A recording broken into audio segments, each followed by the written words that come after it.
बिस्मिल्लाहिर्रहमानिर्रहीम। आज हम इय्याका नाबुदु व इय्याका नस्ताईन का तर्जुमा सीखेंगे। इय्याका इया और का से मिलकर बना है। इया खुद कोई मुकम्मल लफ्ज़ नहीं बल्कि ज़मीर के साथ मिलकर ज़ोर देने वाला मफ़ऊली इजहार है, और का मतलब तू है, और ज़ोर देकर इसका मतलब हुआ तुझ ही से। दूसरा लफ्ज़ है नाबुदु। नाबुदु ना प्लस आबुदू से मिलकर बना है। ना कुरान के अक्सर अल्फाज के शुरू में आता है। इसका मतलब हम है। अबदा का मतलब है इबादत करना। इस तरह नाबुदू का मतलब हुआ हम इबादत करते हैं। वा का मतलब है और, वइया का, और तुझ ही से।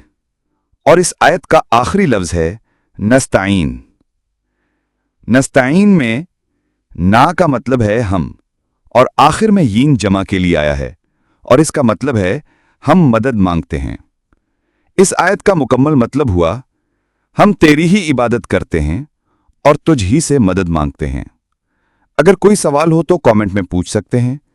कुरान से जुड़ने और जोड़ने की काविश में शरीक हों और इसे लाइक, शेयर और सब्सक्राइब करें।